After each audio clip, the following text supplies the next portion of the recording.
Да, и јас прочитав за Јован, слушнав тоа што го направил, 21 човечки животи спасил од таму. Значи Јован престојуваше во клиниката за токсикологија. Знам дека имал интоксикации, за изгореници немам таква информација. Директорот има информации поточни. Вчера е пуштен Јован на домашно лекување. Ја би го замолил професор Чибишев да каже поточни информации доколку ве интересира. Значи Јован ја примем на клиниката заради белодробни потешкоти, односно заради експозиција и вдишување на зголемени концентрации на еглероден моноксид. Третирање 7 дена, сосема добро ја прифати терапијата, во подобрана општа клиничка состојба. Вчера е испишан, пуштен на домашно лекување со комплетно референтни лабораториски и токсиколошки анализи. Препорачано е во наредните 7 дена да се направи една контрола и мислам дека во наредните 2 до 3 месеца сите тие пациенти што вчера ги испишавме, вклучувајќи го Јован, ќе бидат под наша обсервација за да не превидиме нешто, односно да не пропуштиме нешто. Инаку Јован е во одлична состојба, си отиде дома нашиот херој.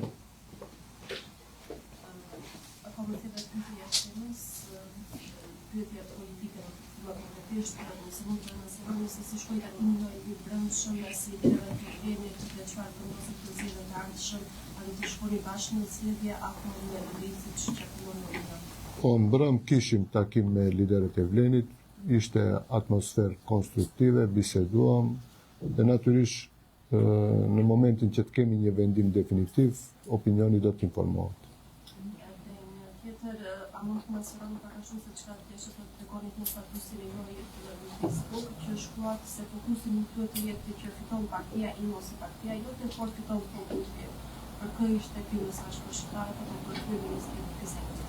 Është një periudhë e vështirë të cilën e kalon shteti. 4 tragjedite një pas njëshme që ndodhen në Maqedoni këto 5 vitet e fundit. Prej Laskarcës, Besa Transit, mandi Spitali Modular, tash edhe Koçani.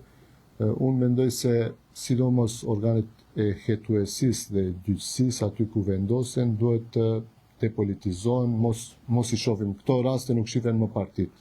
As pak nuk janë të rëndësishme, i rëndësishëm është qytetari të jetë i qetë dhe i sigurt aty ku lëvizën dhe aty ku jeton.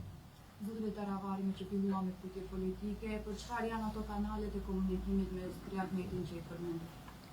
Të gjoni, këto janë irelevante, tash unë mendoj se asgjë të keqe nuk ka që të komunikojnë partit politike mes vetë. Po themi se ka të keqe, por për çfarë janë? Se kam komunikim me gjitha partit politike, përveç me Menduthaqin dhe me Zjadin Selën s'kam komunikim. Miratëre për edhe për zotërisën Shabanin, e është e vërtetë se do të kalojë në krahun tuaj? Besoj me Isenin jemi takuar, kemi biseduar, e shohim përsëri vendimi duhet jetë i Isen Shabanit.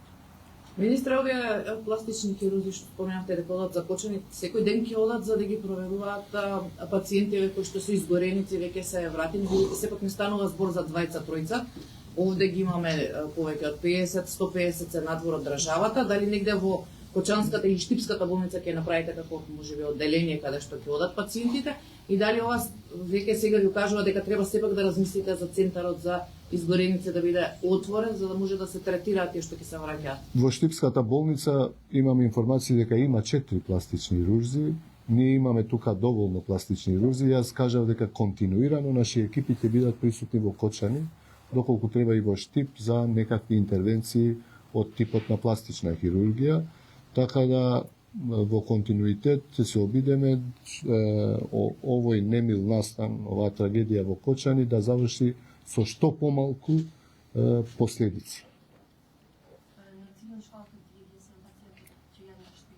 Të gjithë pacientët që janë jashtë shtetit, kryesisht janë të shkallës 2 dhe 3, shumë pak janë të shkallës parë, dhe po ka disa që janë të shkallës parë, po kanë djegje në rrugët e Frymarrjes, në mukozën e rrugëve të Frymarrjes, kështu që nuk ka pacient të lehtë që është transferuar, po kryesisht janë pacient të vështirë dhe të rëndë. После ова голема трагедија никој не го оспорува ангажманот и се она што го прават здравствените работници, меѓутоа како Министерство за здравство дали ќе извлечеме некои поуки, па ќе го зајакнеме системот, а бидејќи ние во државната брза помош немаме возило кој што може да транспортира пациент на механичка вентилација. Не дека овие 8-9 месеци здравство не направи малку. Замислете, 600 специјализанти се бројка која што е навистина огромна. Овие договорци што треба да се трансформираат, работното место да се вработат повторно. Колективниот договор со синдикатите за здравство и тоа е работа. Инвестиции што ги прикажувавме во повеќе клиники тука и по болниците низ државата, апаратура која што е дадена во повеќе држави, никогаш не е доволно за инвестиции во здравството. Видете, ние како Македонија имаме буџет во здравството помалку од милиарда евра. Словенија, која што е слична по територија и по жители, има 6 милиарди за здравството. Така да не можеме да се споредиме, сепак ние сме малце посиромашна држава и даваме максимум. Ја мислам дека оваа влада е максимално посветена да инвестира максимум колку што може во овие можности и околности во здравствениот систем.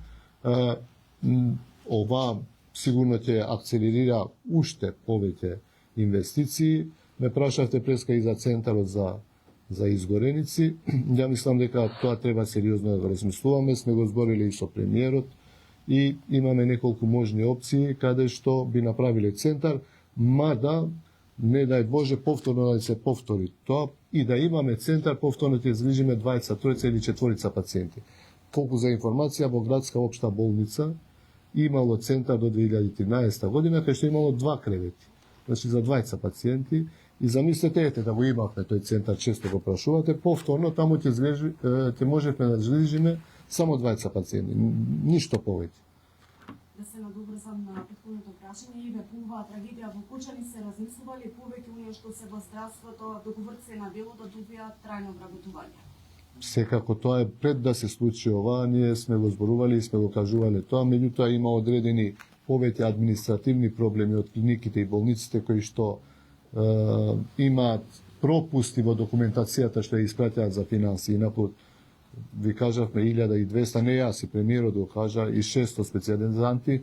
Јас имам информација дека до денес се околу 190 специјализанти приватни веќе во процедура на вработување. Се надевам дека идната недела ќе излеземе на пресконференција заедно со премиерот и да кажеме дека веќе се тестираат за да се вработуваат. Министера, да се вlerësoni në përgjithësi punën tuaj në menaxhimin me pacientët e tragedisë. Nuk është puna ime, është puna e ekipit, këto që i shihni dhe plot punësuarve në shëndetësi që as pak si shihni në preskonferenca. Këto janë vetëm, këtu jemi 6-7 vetë. Ekipi që ka funksionuar kanë qenë mbi 20-30 vetë, të cilët kanë dhënë mund të jashtëzakonshëm, a për vlerësim duhet t'japin qytetarët.